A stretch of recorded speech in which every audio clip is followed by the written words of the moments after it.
ನಾಡಿನ ಸಮಸ್ತ ಜನಕೋಟಿಗೆ 70ನೇ ಕನ್ನಡ ರಾಜ್ಯೋತ್ಸವದ ಹಾರ್ದಿಕ ಶುಭಾಶಯಗಳು.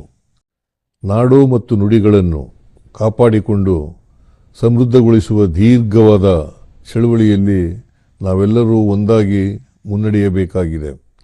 ಕನ್ನಡಮ್ಮನ ಹೆಮ್ಮೆಯ ಮಕ್ಕಳಾದ ನಾವು ನವೆಂಬರ್ 1ರಂದು ಕನ್ನಡ ರಾಜ್ಯೋತ್ಸವ ಆಚರಿಸುವ ಮೂಲಕ ನಾಡಿಗೆ ಗೌರವ ಸಲ್ಲಿಸುವುದು ಮಾತ್ರವಲ್ಲ, ಕನ್ನಡ ನಾಡು ನುಡಿಗಾಗಿ ಶ್ರಮಿಸಿದ ಹುತಾತ್ಮರಾದ ಎಲ್ಲರನ್ನೂ ನೆನೆಯಬೇಕಾದ ದಿನವೂ ಇದಾಗಿದೆ. ಬಳ್ಳಾರಿಯ ರಂಜಾನ್ ಸಾಬ್, ಮೈಸೂರಿನ ರಾಮಸ್ವಾಮಿ ಮುಂತಾದವರು ಏಕೀಕರಣಕ್ಕಾಗಿ ಹುತಾತ್ಮರಾಗಿದ್ದಾರೆ. ಜಾತಿ ಧರ್ಮಗಳನ್ನು ಮೀರಿ ಸರ್ವರೂ ಈ ನಾಡನ್ನು ಕಟ್ಟಿ ಬೆಳೆಸಲು ಕಾರಣರಾಗಿದ್ದಾರೆ. ಅವರ ಕೊಡುಗೆ ಮತ್ತು ಆದರ್ಶಗಳನ್ನು ಹೊಸ ತಲೆಮಾರು ಗೌರವಿಸಿ ಪಾಲಿಸಬೇಕಾಗಿದೆ. ಕರ್ನಾಟಕತ್ವವನ್ನು ಆಲೂರು ವೆಂಕಟರಾಯರು ಬಿತ್ತಿದರಾದರೂ ಆ ನಂತರದಲ್ಲಿ Gudleppa Hallikeri, Siddappa Kamble, R H. Deshpande, R. Diwakar, Kaujalagi Srinivasa Rao, Kengal Hanumanthaiah, Gorur Ramaswamy Iyengar, S. Nijalingappa, Savkar Chennaiah, Ana Krishna Rao, B. M. Shri, Kuvempu ಮುಂತಾದವರ ಮುಂಚೂಣಿಯಲ್ಲಿದ್ದರು. ನಮ್ಮ ಹಿರಿಯರು ಸ್ವಾತಂತ್ರ್ಯ ಹೋರಾಟ ಮತ್ತು ಕರ್ನಾಟಕ ಏಕೀಕರಣ ಹೋರಾಟ ಎರಡನ್ನೂ ಏಕಕಾಲದಲ್ಲಿಯೇ ಮುನ್ನಡೆಸಿದ್ದರು. ನಾಡಿನ ನಿರ್ಮಾಣಕ್ಕೆ ದುಡಿದ ಎಲ್ಲ ಹಿರಿಯ ಹೋರಾಟಗಾರರನ್ನು ನಾವು ಮತ್ತೆ ಮತ್ತೆ ಕೃತಜ್ಞತೆಯಿಂದ ಸ್ಮರಿಸಬೇಕಾಗಿದೆ. ಯಾವುದೇ ಜನಸಮುದಾಯವು ತನ್ನ ಜೀವಿತ ಕಾಲದಲ್ಲಿಯೇ ತಮ್ಮ ನುಡಿಯು ಅಭಿವೃದ್ಧಿಯಾಗದೆ ಹಿನ್ನಡೆ ಅನುಭವಿಸುತ್ತಿದೆ ಎಂಬ ಕೊರಗನ್ನು ಎದುರಿಸಬಾರದು. ಅಂಥ ಕೊರಗನ್ನು ಅನುಭವಿಸುತ್ತಿರುವ ವಿಶ್ವದ ಸಮುದಾಯಗಳಲ್ಲಿ ಕನ್ನಡವೂ ಒಂದೆಂದು ಹೇಳಲು ವೇದನೆಯಾಗುತ್ತಿದೆ.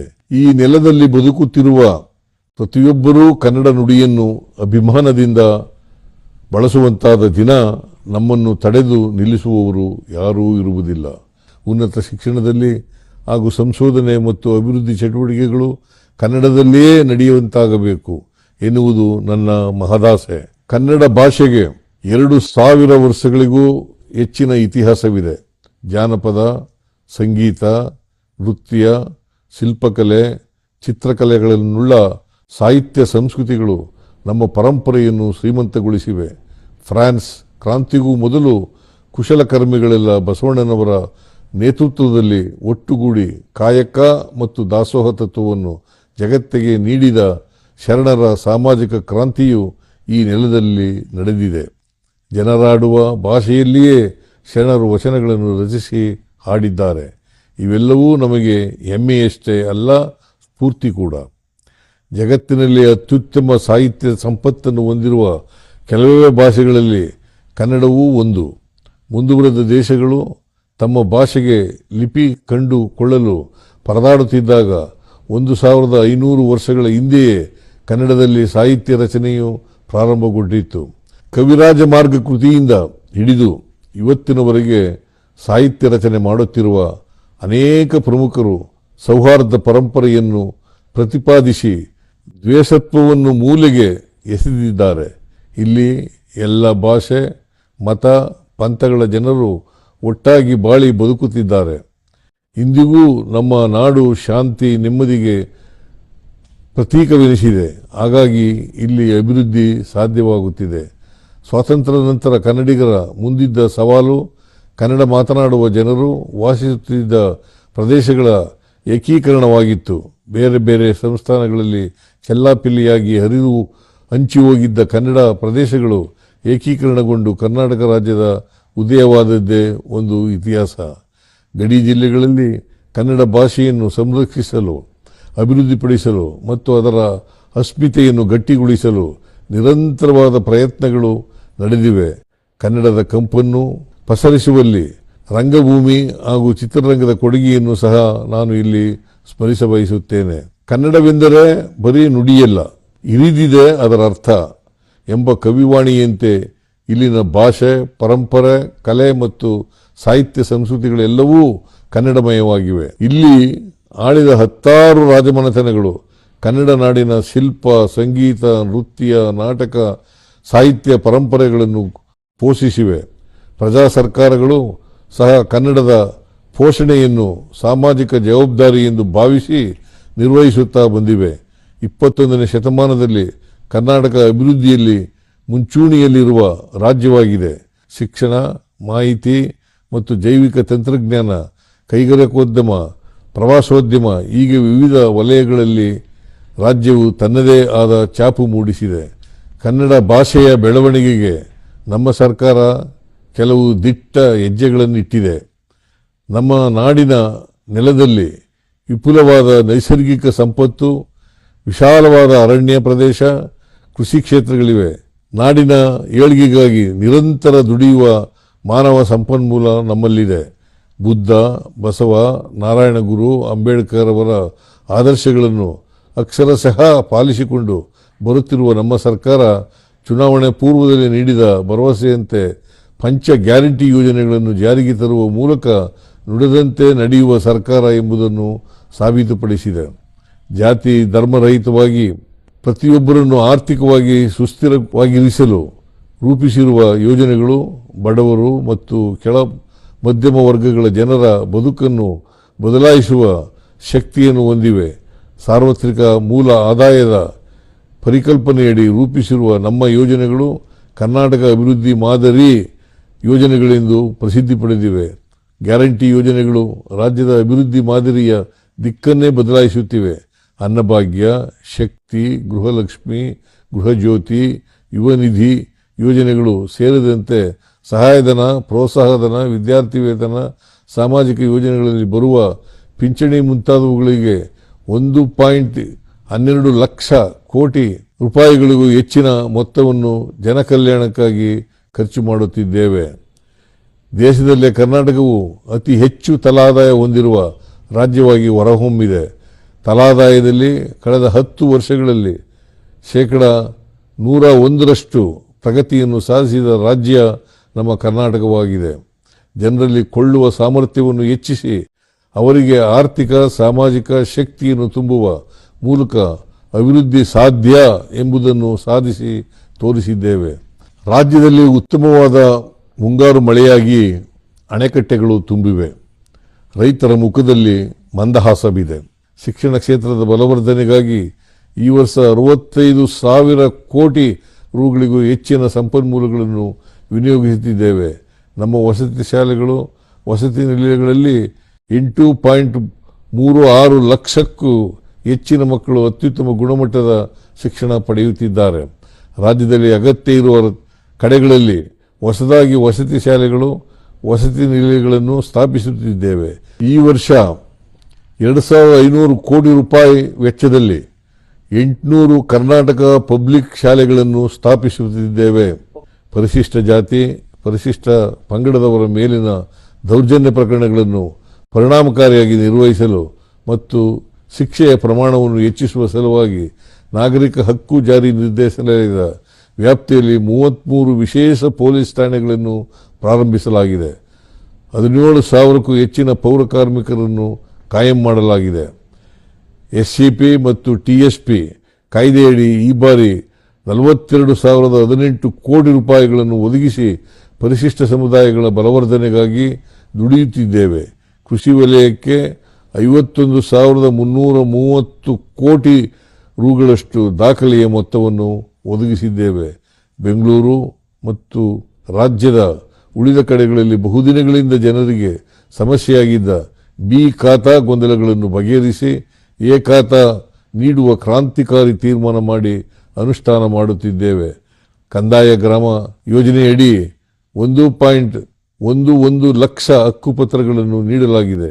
ಹೊಸದಾಗಿ 3,300 ಮಜರೆ, ಹಟ್ಟಿ, ತಾಂಡಗಳನ್ನು ಗುರುತಿಸಿ ಕಂದಾಯ ಗ್ರಾಮಗಳನ್ನಾಗಿ ಪರಿವರ್ತಿಸುತ್ತಿದ್ದೇವೆ. ನಮ್ಮ ಸರ್ಕಾರವು ರಸ್ತೆಗಳ ಅಭಿವೃದ್ಧಿಗೆ ಹೆಚ್ಚು ಆದ್ಯತೆಯನ್ನು ನೀಡುತ್ತಿದೆ. ಈ ವರ್ಷದ ಬಜೆಟ್ನಲ್ಲಿ ಬಂಡವಾಳ ವೆಚ್ಚಗಳಿಗಾಗಿ 83,200 ಕೋಟಿ ರೂಪಾಯಿಗಳನ್ನು ಒದಗಿಸಿದ್ದೇವೆ. ರಸ್ತೆ, ಸೇತುವೆ ಮುಂತಾದ ಮೂಲಸೌಕರ್ಯಗಳ ಅಭಿವೃದ್ಧಿಗಾಗಿ ಮುಖ್ಯಮಂತ್ರಿ ಮೂಲಸೌಕರ್ಯ ಅಭಿವೃದ್ಧಿ ಕಾರ್ಯಕ್ರಮ ಯೋಜನೆಯನ್ನು ಪ್ರಾರಂಭಿಸಿ ಈ ವರ್ಷ 8,000 ಕೋಟಿ ರೂಪಾಯಿಗಳನ್ನು ನೀಡುತ್ತಿದ್ದೇವೆ. ಕರ್ನಾಟಕ ರಾಜ್ಯವನ್ನು ಸಮತೆ ಸಾಮರಸ್ಯದ ನಾಡಾಗಿ ಅಭಿವೃದ್ಧಿ ನವ ಅನ್ವೇಷಣೆಯ ಬೀಡಾಗಿ ದೇಶದಲ್ಲಿ ಮುಂಚೂಣಿಗೆ ತರುವ ನಿಟ್ಟಿನಲ್ಲಿ ಕಳೆದ 2.5 ವರ್ಷಗಳಲ್ಲಿ ನಾವು ದೃಢ ಹೆಜ್ಜೆಗಳನ್ನು ಇರಿಸಿದ್ದೇವೆ. ಚುನಾವಣೆಯ ಸಂದರ್ಭದಲ್ಲಿ ಜನರಿಗೆ ನೀಡಿದ್ದ ಆಶ್ವಾಸನೆಗಳ ಪೈಕಿ ಈವರೆಗೂ 240ಕ್ಕೂ ಹೆಚ್ಚು ಆಶ್ವಾಸನೆಗಳನ್ನು ಈಡೇರಿಸಲಾಗಿದೆ. ಈ ಮೂಲಕ ನುಡಿದಂತೆ ನಡೆಯುವ ಸರ್ಕಾರ ನಮ್ಮದು ಎಂಬ ಹೆಗ್ಗಳಿಕೆ ನಮ್ಮದು. ಕೃಷಿ, ಆರೋಗ್ಯ, ಸ್ತ್ರೀ ಸಬಲೀಕರಣ ಕ್ಷೇತ್ರದಲ್ಲಿ ಕರ್ನಾಟಕ ಇಂದು ಮಾದರಿ ರಾಜ್ಯವಾಗಿ ಹೊರಹೊಮ್ಮಿದೆ. ಕೃಷಿಯನ್ನು ಲಾಭದಾಯಕ ಉದ್ಯಮವಾಗಿ ಮಾರ್ಪಡಿಸಲು ರೈತರಿಗೆ ಜ್ಞಾನ, ವಿಜ್ಞಾನ, ತಂತ್ರಜ್ಞಾನ ಮತ್ತು ಆರ್ಥಿಕ ಬೆಂಬಲವನ್ನು ನೀಡುತ್ತಿದ್ದೇವೆ. ನಾಡಿನ ಜನತೆಯಲ್ಲಿ ಆರೋಗ್ಯದ ಜಾಗೃತಿಯನ್ನು ಹೆಚ್ಚಿಸಿರುವುದು, ಉಚಿತ ಆರೋಗ್ಯ ಸೇವೆಗಳನ್ನು ಮನೆ ಬಾಗಿಲಿಗೆ ಒಯ್ದಿರುವುದು ಸರ್ಕಾರದ ಬದ್ಧತೆಗೆ ಸಾಕ್ಷಿಯಾಗಿದೆ. ನಾಡಿನ ಪ್ರತಿಯೊಬ್ಬರ ಆರೋಗ್ಯ ರಕ್ಷಣೆಗಾಗಿ ಗುಣಮಟ್ಟದ ಆರೋಗ್ಯ ಸೇವೆ ಕಲ್ಪಿಸುವುದು ಸರ್ಕಾರದ ಆದ್ಯತೆಯಾಗಿದೆ. ಅಭಿವೃದ್ಧಿ ಚಟುವಟಿಕೆಗಳನ್ನು ಬೆಂಗಳೂರಿನ ಆಚೆಗೂ ವಿಸ್ತರಿಸಲು ಯೋಜನಾಬದ್ಧವಾದ ಕ್ರಮಗಳನ್ನು ಕೈಗೊಳ್ಳಲಾಗಿದೆ. ಮೈಸೂರು, ಮಂಗಳೂರು, ಹುಬ್ಬಳ್ಳಿ, ಬೆಳಗಾವಿಯಂತಹ ನಗರಗಳಲ್ಲಿ ಕೈಗಾರಿಕಾ ಬೆಳವಣಿಗೆಗಳನ್ನು ಉತ್ತೇಜಿಸುವ ಮೂಲಕ ಸ್ಥಳೀಯವಾಗಿ ಹೂಡಿಕೆ ಮತ್ತು ಹೆಚ್ಚಿನ ಉದ್ಯೋಗ ಸೃಷ್ಟಿಗೆ ಕ್ರಮ ಕೈಗೊಂಡಿದ್ದೇವೆ. ಕನ್ನಡದ ಜ್ಞಾನ ಸಂಪತ್ತು ಮತ್ತಷ್ಟು ಬೆಳೆಯಬೇಕು. 8 ಬಾರಿ ಜ್ಞಾನಪೀಠ ಪ್ರಶಸ್ತಿ ಪಡೆದ ಹೆಮ್ಮೆ ಕನ್ನಡದ್ದು. ನಮ್ಮ ಶಾಲಾ ಮಕ್ಕಳು ಹಲವು ಸಾಹಿತಿಗಳ ಕೃತಿಗಳನ್ನು ಅಭ್ಯಾಸ ಮಾಡಿ ಈ ನಾಡಿನ ಪರಂಪರೆ, ಸಂಸ್ಕೃತಿಗಳ ಅರಿವನ್ನು ಪಡೆಯಲೆಂದು ಆಶಿಸುತ್ತೇನೆ. ಈ ವರ್ಷ ಕನ್ನಡಕ್ಕೆ ಬೂಕರ್ ಪ್ರಶಸ್ತಿಯನ್ನು ಶ್ರೀಮತಿ ಬಾನು ಮುಸ್ತಾಕ್ ಮತ್ತು ದೀಪಾ ಬಾಸ್ತಿಯವರು ತಂದುಕೊಡುವ ಮೂಲಕ ನಮ್ಮ ಭಾಷೆಯ ಶಕ್ತಿಯನ್ನು ವಿಶ್ವ ವೇದಿಕೆಗೆ ಕೊಂಡೊಯ್ದಿದ್ದಾರೆ. ಅವರನ್ನೂ ಈ ಸಂದರ್ಭದಲ್ಲಿ ಹೃದಯಪೂರ್ವಕವಾಗಿ ಅಭಿನಂದಿಸುತ್ತೇನೆ. ದೇಶದಲ್ಲಿ ಅತಿ ಹೆಚ್ಚು ವಿದೇಶಿ ಬಂಡವಾಳ ಸ್ವೀಕರಿಸಿದ ರಾಜ್ಯಗಳಲ್ಲಿ ಕರ್ನಾಟಕ ಮೊದಲ ಸ್ಥಾನದಲ್ಲಿದೆ. ರಾಜ್ಯದಲ್ಲಿ ಕಾನೂನು ಮತ್ತು ಸುವ್ಯವಸ್ಥೆಗಳು ಸಮರ್ಪಕವಾಗಿವೆ. ಇಷ್ಟಿದ್ದರೂ ಒಕ್ಕೂಟ ಸರ್ಕಾರವು ಕಳೆದ ಕೆಲವು ವರ್ಷಗಳಿಂದ ಮಲತಾಯಿ ಧೋರಣೆಯನ್ನು ತೋರುತ್ತಿದೆ. 4.5 ಲಕ್ಷ ಕೋಟಿ ರೂಪಾಯಿಗಳಿಗಿಂತ ಹೆಚ್ಚಿನ ತೆರಿಗೆ ಸಂಪತ್ತನ್ನು ಕರ್ನಾಟಕ ರಾಜ್ಯವು ನೀಡುತ್ತಿದೆ. ಆದರೆ ನಮಗೆ ಬಿಡಿಗಾಸು ಕೊಟ್ಟು ಪ್ರತಿ ವರ್ಷ ಸಾವಿರಾರು ಕೋಟಿ ರೂಪಾಯಿಗಳನ್ನು ವಂಚಿಸುತ್ತಿದೆ. ಹಿಂದಿ ಭಾಷೆಯನ್ನು ಏರಿಕೆ ಮಾಡಲು ನಿರಂತರ ಹುನ್ನಾರ ನಡೆಯುತ್ತಿದೆ. ಹಿಂದಿ, ಸಂಸ್ಕೃತ ಭಾಷೆಗಳ ಅಭಿವೃದ್ಧಿಗೆ ಮಾತ್ರ ಅನುದಾನಗಳನ್ನು ನೀಡಲಾಗುತ್ತಿದೆ. ಕನ್ನಡವೂ ಸೇರಿದಂತೆ ಉಳಿದ ದೇಶ ಭಾಷೆಗಳನ್ನು ನಿರ್ಲಕ್ಷಿಸಲಾಗುತ್ತಿದೆ. ರಾಜ್ಯದ ಅಭಿವೃದ್ಧಿಗೆ ಪೂರಕವಾಗಬೇಕಾಗಿದ್ದ ಯೋಜನೆಗಳನ್ನು ಕರ್ನಾಟಕಕ್ಕೆ ಕೊಡದೆ ವಂಚಿಸಲಾಗುತ್ತಿದೆ. ಕನ್ನಡ ಭಾಷೆಗೆ ಶಾಸ್ತ್ರೀಯ ಸ್ಥಾನಮಾನ ನೀಡಲಾಗಿದ್ದರೂ ನೀಡಬೇಕಾದ ಅನುದಾನಗಳನ್ನು ಕೊಡದೆ ಅನ್ಯಾಯ ಮಾಡಲಾಗುತ್ತಿದೆ. ಕರ್ನಾಟಕ ವಿರೋಧಿಯಾದ ಎಲ್ಲವನ್ನೂ ವಿರೋಧಿಸಲೇಬೇಕಾಗಿದೆ. ನಾಡಿನ ಇತಿಹಾಸ, ಪರಂಪರೆಗಳ ನೆನಪುಗಳನ್ನು ಹೊಸ ತಲೆಮಾರುಗಳಿಗೆ ಮೂಡಿಸಿ ಅವರಲ್ಲಿ ಅಭಿಮಾನ ಮೂಡಿಸೋಣ. ನಮಗಿರುವ ಸವಾಲುಗಳನ್ನೇ ಅವಕಾಶವಾಗಿ ಮಾರ್ಪಡಿಸುವ ಶಕ್ತಿ ಯುವ ತಲೆಮಾರು ಎದ್ದು ನಿಂತು ಕನ್ನಡ ಮತ್ತು ಕರ್ನಾಟಕವನ್ನು ಜಗತ್ತಿನ ಮುಂದುವರೆದ ಸಮಾಜಗಳ ಮಟ್ಟಕ್ಕೆ ನಿಲ್ಲಿಸಬೇಕಾಗಿದೆ. ಮಾಹಿತಿ ತಂತ್ರಜ್ಞಾನವು ಕೃತಕ ಬುದ್ಧಿಮತ್ತೆಯ ಯುಗದತ್ತ ಮುನ್ನಡೆಯುತ್ತಿದೆ. ನಮ್ಮ ಭಾಷೆಯನ್ನು ಈ ಹೊಸ ಸವಾಲಿಗೆ ಬೇಕಾದ ಹಾಗೆ ಸಿದ್ಧಪಡಿಸಬೇಕಾಗಿದೆ. ಕನ್ನಡದ ಯುವ ವಿದ್ವಾಂಸರು, ತಾಂತ್ರಿಕ ತಜ್ಞರು ಕೂತು ಕನ್ನಡವನ್ನು ಹೊಸ ತಂತ್ರಜ್ಞಾನದ ಭಾಷೆಯನ್ನಾಗಿಸುವುದರ ಕಡೆಗೆ ಕಾರ್ಯಯೋಜನೆಗಳನ್ನು ಸಿದ್ಧಪಡಿಸಬೇಕಾಗಿದೆ. ರಾಜ್ಯೋತ್ಸವದ ದಿನದಂದು ನಾವು ನಮ್ಮ ಇಚ್ಛಾಶಕ್ತಿಯನ್ನು ಪ್ರಬಲಗೊಳಿಸುವಂತಹ ಕನ್ನಡದ ದೀಪವನ್ನು ಹಚ್ಚೋಣ. ಋಷಿ ಕುವೆಂಪು ಅವರ ಆಶಯದಂತೆ ಸರ್ವ ಜನಾಂಗದ ಶಾಂತಿಯ ತೋಟವನ್ನಾಗಿಸುವ ದೀಕ್ಷೆ ತೊಡುತ್ತಲೇ ಇರಬೇಕು. ಸೌಹಾರ್ದ ಹಾಗೂ ಸಂಪದ್ಭರಿತ ನಾಡನ್ನಾಗಿ ಪರಿವರ್ತಿಸಲು ಕಂಕಣವನ್ನು ತೊಡಬೇಕು. ದೀಕ್ಷೆಯ ತೊಡು ಹಿಂದೆ, ಕಂಕಣ ಕಟ್ಟೆಂದೆ. ಕನ್ನಡ ನಾಡೊಂದೇ, ಇನ್ನೆಂದೂ ತಾನೊಂದೇ. ನೃಪತುಂಗನ ದೊರೆ ಮುಡಿ ಸಾಕ್ಷಿ, ಪಂಪನ ಪದ ಧೂಳಿಯ ಸಾಕ್ಷಿ, ಕೂಡಲ ಸಂಗನ ಅಡಿ ಸಾಕ್ಷಿ, ಗದುಗಿನ ಕವಿದೇವನ ಸಾಕ್ಷಿ ಎಂದು ಕವಿ ಕುವೆಂಪು ಅವರು ಕನ್ನಡ ನಾಡಿನ ನಿರ್ಮಾಣಕ್ಕೆ ಕರೆ ಕೊಡುತ್ತಾರೆ. ಕವಿ ನಿಸಾರ್ ಅಹಮದ್ ಅವರು ಹಲವೆನ್ನದ ಹಿರಿಮೆಯೇ, ಕುಲವೆನ್ನದ ಗರಿಮೆಯೇ, ಸದ್ವಿಕಾಸಶೀಲ ನುಡಿಯ ಲೋಕಾಮೃತ ಸೀಮೆಯೇ ಈ ವತ್ಸರ ನಿರ್ಮತ್ಸರ ಮನದುದಾರ ಮಹಿಮೆಯೇ ನಿತ್ಯೋತ್ಸವ ತಾಯಿ ನಿತ್ಯೋತ್ಸವ ನಿನಗೆ ನಿತ್ಯೋತ್ಸವ ಎಂದು ಕನ್ನಡ ಹಾಗೂ ಕನ್ನಡಿಗರ ಉದಾರ ಸ್ವಭಾವವನ್ನು ಸ್ತುತಿಸುತ್ತಾರೆ. ಕನ್ನಡ ತಾಯಿಯ ನಿತ್ಯೋತ್ಸವವೆಂದರೆ ಕರ್ನಾಟಕದ ನಿತ್ಯೋತ್ಸವವೂ. ಒಟ್ಟುಗೂಡಿ ಮುನ್ನಡೆಯೋಣ, ಸವಾಲುಗಳನ್ನು ಮೆಟ್ಟಿ ನಿಲ್ಲೋಣ. ರಾಜ್ಯದ ಸಮಸ್ತ ಕುಲಕೋಟಿಗೆ ಮತ್ತೊಮ್ಮೆ ಕರ್ನಾಟಕ ರಾಜ್ಯೋತ್ಸವ ಶುಭಾಶಯಗಳು. ಜೈ ಹಿಂದ್, ಜೈ ಕರ್ನಾಟಕ, ಜೈ ಸಂವಿಧಾನ.